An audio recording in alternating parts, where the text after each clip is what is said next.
Hello दोस्तों, नमस्कार। आज अपन पढ़ते हैं बेर के बारे में।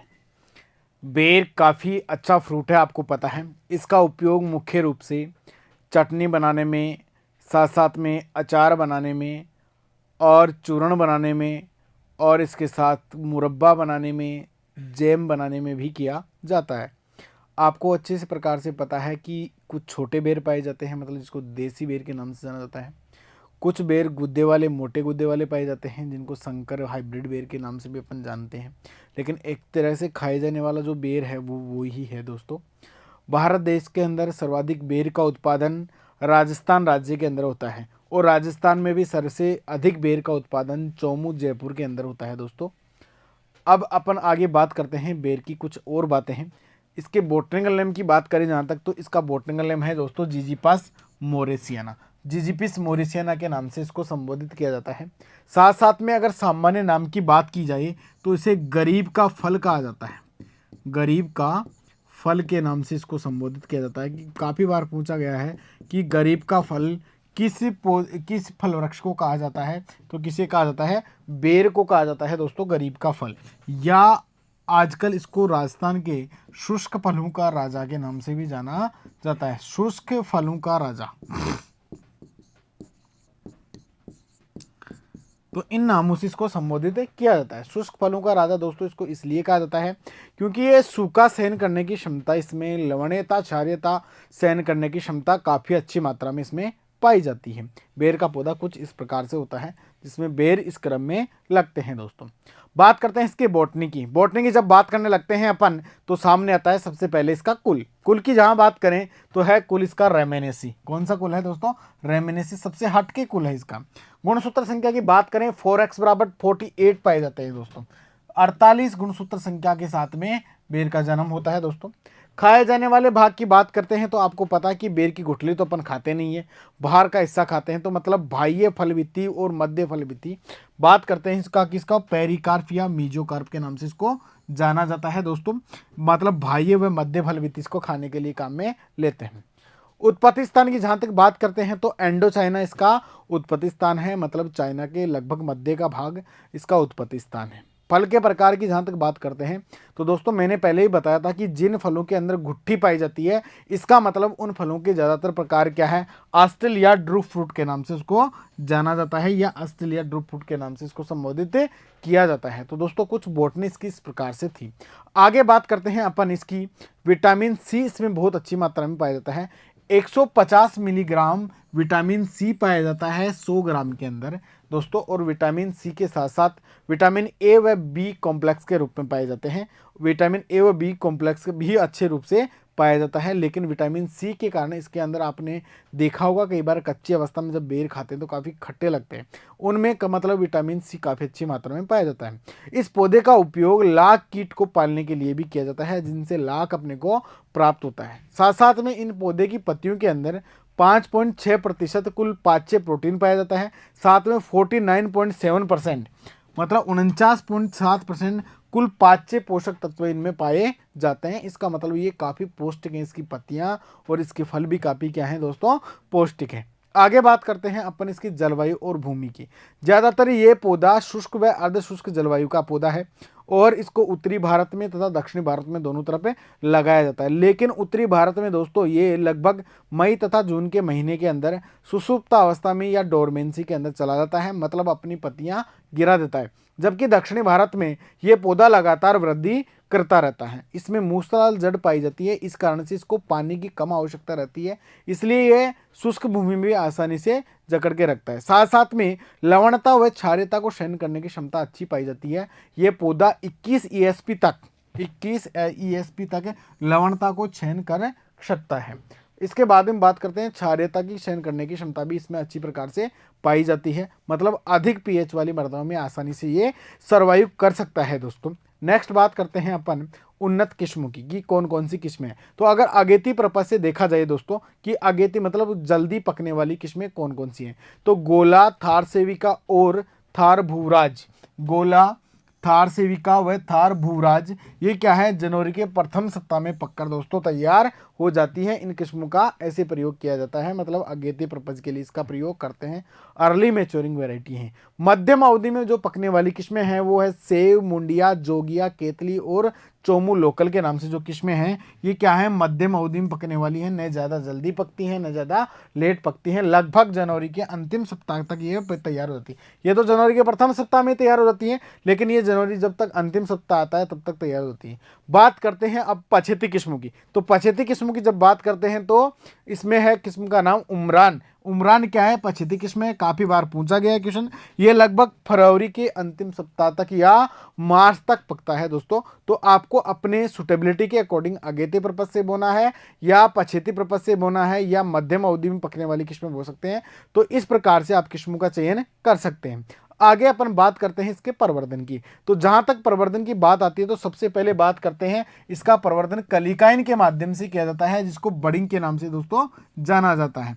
बडिंग, और जिसमें भी बडिंग के अंदर सबसे ज्यादा इसका प्रयोग छल्ला कलिकाइन या रिंग बडिंग के माध्यम से किया जाता है दोस्तों। अब छल्ला कलिकाइन या रिंग बडिंग क्या होती है, जैसा कि मैंने आपको प्रवर्धन के समय पढ़ाया था दोस्तों।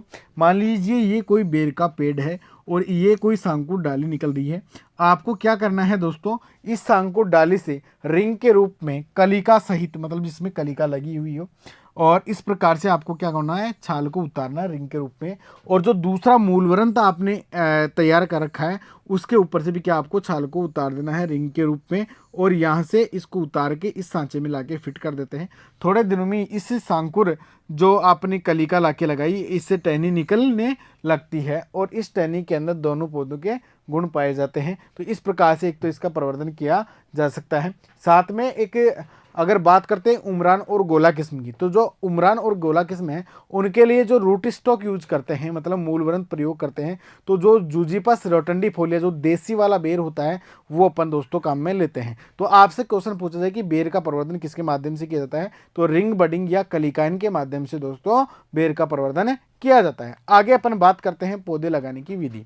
जब पौधे लगाने की बात आती है तो देखो दोस्तों, रेखांकन के समय आपको 6 से 8 मीटर दूरी के ऊपर बेर के पौधे का रेखांकन करना है। मतलब गड्ढा क्या जो अगर आप करें तो मतलब दो पौधों के बीच की दूरी 6 से 8 मीटर कम से कम होनी चाहिए। जब 6 से 8 मीटर आपने दूरी का निर्धारण कर लिया, मतलब और चार्ट का रेखांकन कर लिया, तो बात आती है अब गड्ढे खोदने की। जब गड्ढे खोदने की बात करते हैं तो आपको 1 × 1 × 1 मतलब लंबाई चौड़ाई और ऊंचाई 1 × 1 × 1 मीटर आकार का आपको क्या करना है गड्ढा खोदना है। और गड्ढे में फिर बीचों बीच प्लांट को आपको प्रत्यारोपित करना है। इससे पहले जब गड्ढे की अपन ने भराई कर ली तो उस समय मिट्टी तथा खाद का मिश्रण बना के उसको गड्ढे की अच्छी तरीके से अपन भराई कर लेते हैं। पौधे लगाने का कार्य ज़्यादातर शाम के समय किया जाता है और पौधे लगाने के तुरंत बाद आपको सिंचाई कर देनी है दोस्तों। नेक्स्ट बात करते हैं अपन सिंचाई एवं अंतःसस्यन की। सिंचाई की जहाँ तक बात करते हैं, ये पौधा सूखा सहन करने की क्षमता इसमें अच्छी खासी पाई जाती है, इसलिए गर्मियों के समय इसमें 20 से 22 दिन पे सिंचाई कर सकते हैं आप। और सर्दियों के समय आपको क्या करना है 15 दिन के अंतर, मतलब गर्मियों के समय दोस्तों इसके अंदर आपको जो सिंचाई की अवधि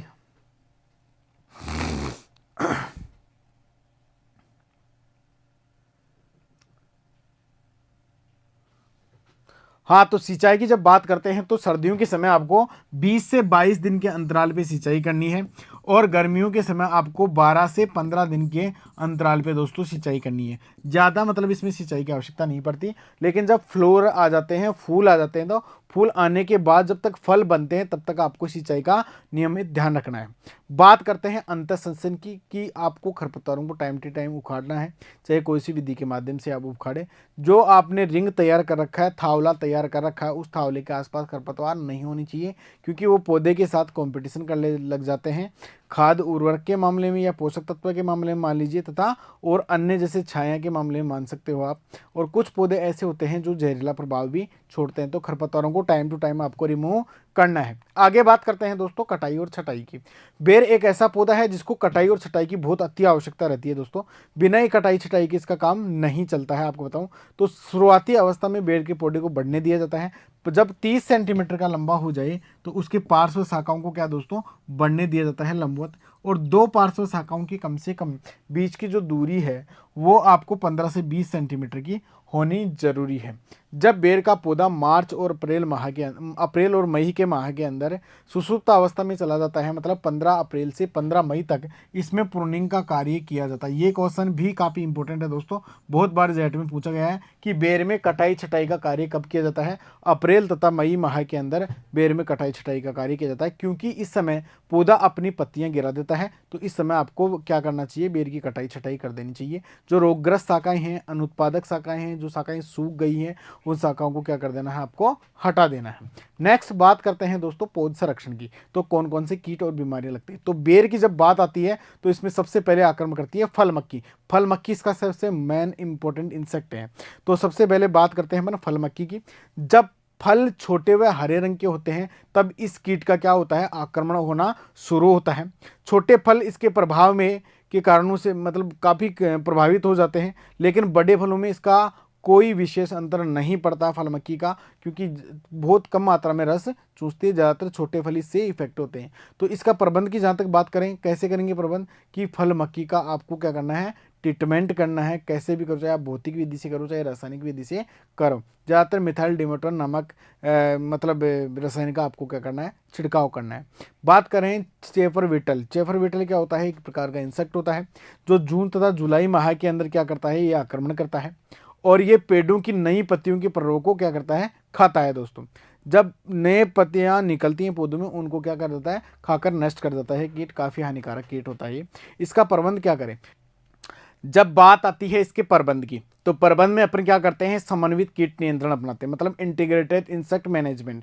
इंटीग्रेटेड इंसेक्ट मैनेजमेंट क्या होता है दोस्तों, वह विधि जिसमें रासायनिक भौतिक शारीरिक मेथड्स को क्या काम में लेके इंसेक्ट का नियंत्रण किया जाए। तो कैसे करते हैं, बेर में क्या जो थावले के होते हैं उनमें क्या करते हैं अपन, मिट्टी खोद के प्रति थावले के हिसाब से, मतलब एक थावले में 50 से 100 ग्राम क्यूनालफोस 1.5% चूर्ण मिलावें।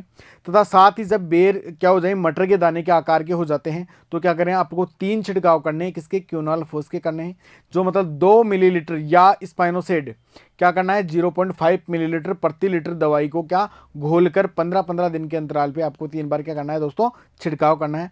बगीचों को पूर्ण तरह कीट नियंत्रण किया जा सकता है। आगे बात करते हैं दोस्तों इसमें व्याधि की कौन सी लगती है। तो ये जब व्याधि की बात आती है तो छाछिया नाम का, जो जिसको पाउडर मिल्ड्यू के नाम से संबोधित करता है, वो बीमारी इसमें लगती है। तो ये होता है ओडियम इरिसाइफिड स्पीसीज जीजीपीसीज का कारण होता है दोस्तों। और ये ज़्यादातर आम के अंदर जो छाछिया या पाउडर मिल्ड्यू लगता है उसके अकॉर्डिंग ही नियंत्रण होता है इसमें। जैसे आम में अपन ने नियंत्रण किया था उसी प्रकार से इसमें बेर में नियंत्रण करते हैं। आगे बात करते हैं अल्टरनेरिया फल सड़न रोग, मतलब एक ये व्याधि होती है, ये काफ़ी खतरनाक रोग है। ये फलों के फलवृंत के निकट गहरे भूरे रंग के क्या हो जाते हैं, धब्बे दिखाई देते हैं अपने को। रोग ग्रसित जो फल होता है वो सिगट टूट के नीचे गिरने लगता है दोस्तों। और इसका प्रबंध करके क्या करते हैं, इसके प्रबंध या नियंत्रण के लिए जिनेब या डाइथेन M45 नामक जो कवकनाशी होता है, इसका 0.2% घोल का अपन क्या करते हैं, छिड़काव करते हैं। कब, जब अपने को लक्षण दिखाई देने लगते हैं उस समय आपको क्या कर देना है, छिड़काव करने देना है। तुड़ाई और उपज की जहाँ तक बात करते हैं तो बेर के पौधे की तुड़ाई आपको अच्छे से प्रतीत हो जाएगा। लगभग 150 से 175 दिन के ऊपर आपको तुड़ाई का कार्य करना शुरू कर देना है। जब बेर के फल लग जाएं उसके 150 से 175 दिन बाद में आपको क्या करना है, तुड़ाई का कार्य शुरू कर देना है। एक स्वस्थ पौधे से 40 से 200 किलोग्राम फल आपको दोस्तों प्राप्त हो जाएंगे। जैसे जैसे बेर मतलब पहली साल कम उत्पादन होगा, अगली साल और अधिक, उससे अगली साल अधिक उत्पादन अपने को प्राप्त होता है। बेर को भंडारित करने के लिए मतलब 1 सप्ताह तक इसको भंडारित किया जा सकता है, लगभग 6 डिग्री से 8 डिग्री सेंटीग्रेड तापमान पर तथा 85% आर्द्रता पर। इसमें जो से बेर ने अगर अपन ने पढ़ा दोस्तों, तो इसमें जो बेर की कटाई छटाई का कार्य है वो मुख्य है, साथ साथ में इसकी बॉटनी भी क्या है, मुख्य है। और जो वेराइटियां हैं उन वेराइटियों में काफ़ी क्वेश्चन पूछे जाते हैं। तो उम्मीद करते हैं सभी को अच्छे से समझ में आया होगा बेर की फसल। अगली फसल अपन पढ़ने जाएंगे कल आंवले के बारे में।